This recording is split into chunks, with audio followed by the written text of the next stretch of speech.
दिल्ली शराब घोटाला केस में जेल में बंद दिल्ली के पूर्व मुख्यमंत्री मनीष सिसोदिया की जमानत अर्जी पर सुनवाई के दौरान सुप्रीम कोर्ट ने कहा कि ईडी ये नहीं कह रही है कि पैसा आपके पास आया है, बल्कि ये कह रहा है कि आपकी संलिप्तता के कारण आपने अपराध की आय में सहायता की। वहीं मनीष सिसोदिया की सीबीआई और ईडी के मामले में दायर जमानत अर्जी पर सुनवाई के दौरान सुप्रीम कोर्ट ने मुकदमे की प्रगति के बारे में पूछा कि इस मामले में लगभग 21,000 से 30,000 दस्तावेजें हैं और 290 से अधिक गवाह हैं और कैसे समय से ट्रायल पूरा होगा। इस पर एसवी राजू ने कहा कि अदालत 6 महीने में देख सकता है कि हमने इसमें कितनी प्रगति की है। निचली अदालत ने मुझे सभी दस्तावेज देने का निर्देश दिया है ताकि मुकदमे में देरी न हो। वहीं बहस के दौरान अपनी दलील में मनीष सिसोदिया के वकील ने कहा कि सीधे तौर पर सिसोदिया से जुड़ा कोई साक्ष्य नहीं है, सभी साक्ष्य दस्तावेजी प्रकृति के हैं।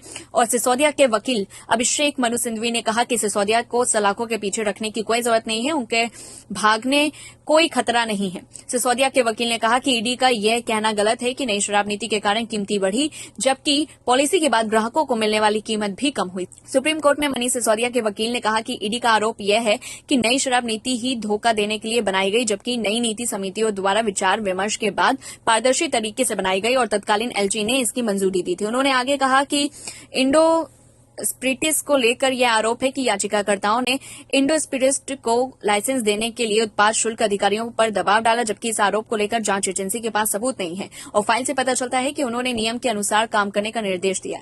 इसके बाद सुप्रीम कोर्ट के जस्टिस संजीव खन्ना ने कहा कि ईडी यह नहीं कह रही है कि पैसा आपके पास आया है, बल्कि ईडी यह कह रही है कि मनीष सिसोदिया की संलिप्तता के कारण अपराध की आय में सहायता हुई। इसके बाद सिसोदिया के वकील ने कहा कि मनीष सिसोदिया के खिलाफ किसी मनी ट्रेल का पता नहीं चला और ईडी कहती है कि एक कंपनी ने मुनाफा कमाया और नीति मैंने बनाई थी जिससे कंपनी को मदद मिलेगी।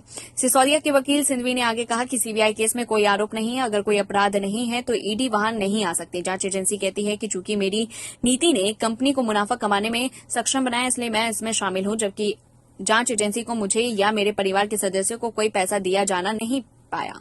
अब वे कहते हैं कि एक कंपनी द्वारा अर्जित मुनाफा अपराध की आय है। आरोप का मुझसे कोई संबंध ही नहीं दिखता। यह दिखाने के लिए कोई सबूत नहीं है कि मैंने इंडो स्पिरिट्स को लाइसेंस देने में हस्तक्षेप किया है। जब ट्रायल शुरू होना है और जब मेरे खिलाफ कोई सबूत नहीं है तो आप मुझे 500 गवाहों और 50,000 दस्तावेजों की दलील देकर सलाखों के पीछे नहीं रख सकते। इस पर सुप्रीम कोर्ट ने कहा कि आरोप है कि वह एयरपोर्ट के संबंध में नीति में संशोधन किया गया है, क्या यह मुख्य अपराध का हिस्सा नहीं है। इस पर सिसोदिया के वकील ने कहा कि 7 सितंबर और 9 अप्रैल को बयानों में दिनेश अरोड़ा ने कहा कि कोई भी धनराशि नहीं मिली। 8 तारीखों पर उन्होंने कोई आरोप नहीं लगाया। 1 साल बाद 14 अगस्त को पहली बार आरोप लगाया। बता दें कि सुप्रीम कोर्ट में मनीष सिसोदिया की जमानत अर्जी पर आज बहस पूरी हो गई है और कोर्ट ने अपना फैसला सुरक्षित रख लिया है।